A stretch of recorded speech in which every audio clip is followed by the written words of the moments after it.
In 2013, one of the internet's biggest companies made the craziest bet in history. Yahoo, a giant that was literally fading away, spent over $1 billion to buy the internet's creative heart, Tumblr. Just 6 years later, they sold that billion-dollar website for less than $3 million. That is not a typo. They lost 99.7% of their money. It's one of the biggest fails in modern history. But this wasn't just about losing money. This was a giant corporation that bought a digital country and had no idea how to run it. It was a total disaster. So, how did Yahoo take one of the most popular sites on the planet and drive it straight into a wall? How did they mess it up? This badly?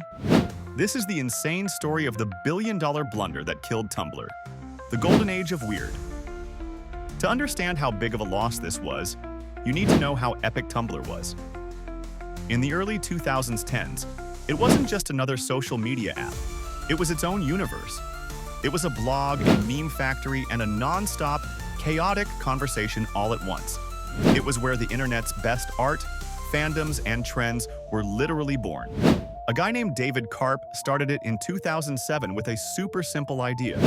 It was fast, it was visual, and it was easy. You could post anything, but the real secret was the reblog.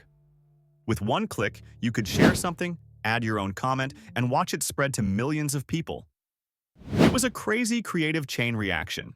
This was the time of the Tumblr aesthetic. It was a place for artists, for hardcore fans, and for millions of young people figuring out who they were. Because you could be anonymous, it was a safe place for people to be themselves, especially for LGBTQ+ users who built massive communities there. Basically, Tumblr was super weird, and that's why people loved it. It felt real. It wasn't polished and fake like Facebook or Instagram. The founder, David Karp, refused to fill the site with annoying ads because he knew it would kill the creativity. But while that made users love it, it created a huge problem. Tumblr was making almost no money. In 2012, it only made $13 million. The internet's coolest party wasn't paying for itself, and that made people very nervous. The catalyst for change. So while Tumblr was inventing internet culture, Yahoo was losing it. By 2013, Yahoo was old. Its users were old, Google was crushing it in search, and Facebook was crushing it in social. Yahoo was not cool, and they were desperate to be cool again. Then Marissa Mayer showed up. Yahoo hired her as CEO in 2012, and her mission was literally to save the company from dying. She knew Yahoo needed two things to survive: a younger audience and to actually be on mobile phones. And right there, looking like the perfect cheat code, was Tumblr. It had hundreds of millions of users, and most of them were young, the exact people Yahoo couldn't reach. More than half of them used Tumblr on their phones. It was a goldmine of creativity and engagement. Everything Yahoo wasn't. Buying Tumblr wasn't just buying a website, it was buying relevance. It was a giant announcement that Yahoo was back. The plan seemed so simple. Yahoo had the giant sales team to finally make money from Tumblr, and Tumblr had the cool factor to save Yahoo. On paper, it was perfect. In reality, it was the start of an unbelievable disaster. The billion-dollar promise. On May 20th, 2013, it was official.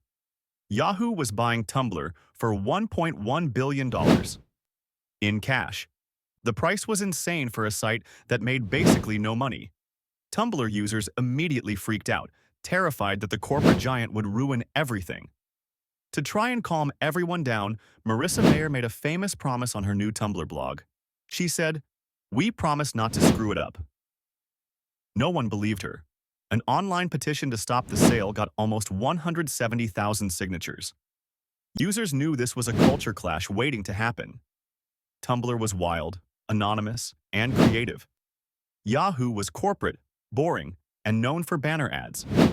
But Yahoo was sure they had just bought the future. They thought they could just slide in a few ads, grow the site, and make their $1 billion back. They saw the millions of users, but they had no idea they had just bought a fragile culture they were completely unprepared to handle. The culture clash and critical mistakes.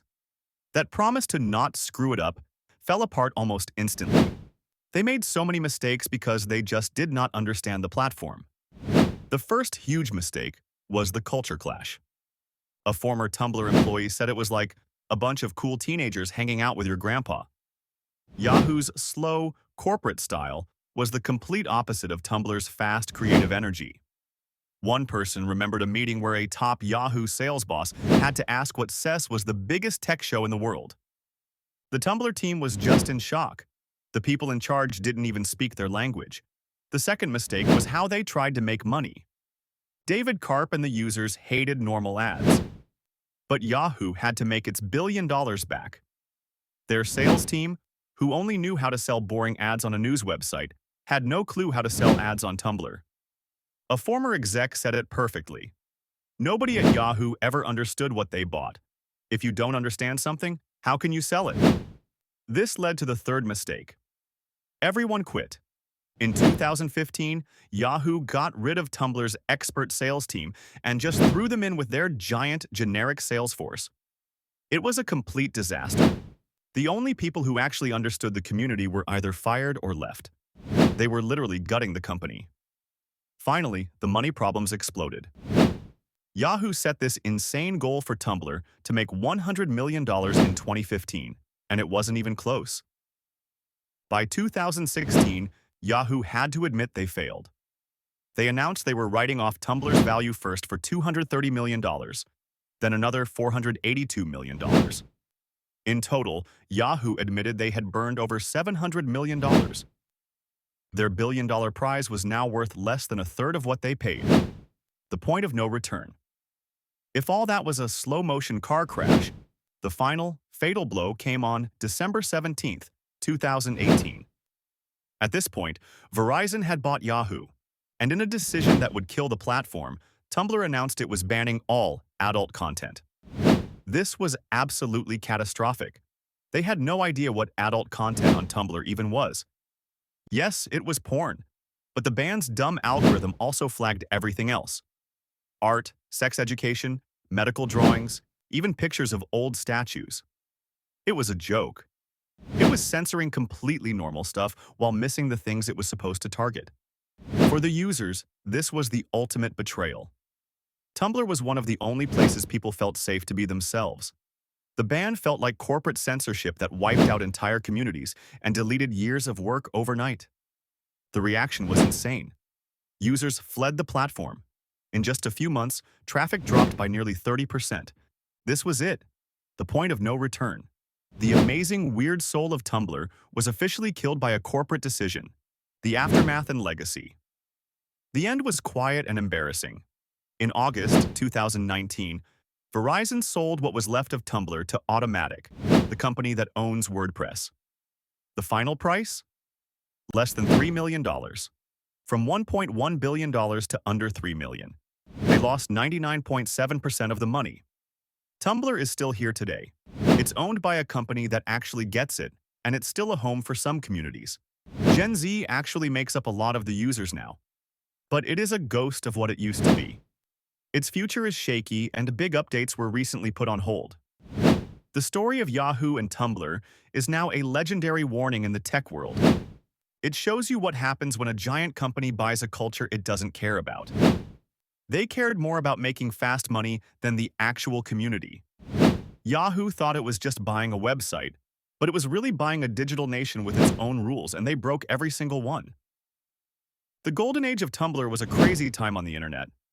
What's your favorite memory from back then? Or do you think a platform that's super creative but doesn't make a lot of money can even survive today? Let me know in the comments below. And if you thought this was an insane story, smash that like button and subscribe for more deep dives. In the end, Yahoo's billion-dollar blunder wasn't just one bad move. It was 1,000 of them. It was a failure of leadership, a failure of planning, and a total failure to respect the community that made Tumblr special in the first place. The craziest part is that in its desperate hunt to be relevant, Yahoo literally destroyed one of the most relevant cultural forces of the last 20 years. This story isn't just about a bad deal. It's about the soul of the internet. Can spaces built on pure, chaotic creativity ever survive in a world run by giant corporations? The fall of Tumblr shows us that's a billion-dollar question with no easy answer.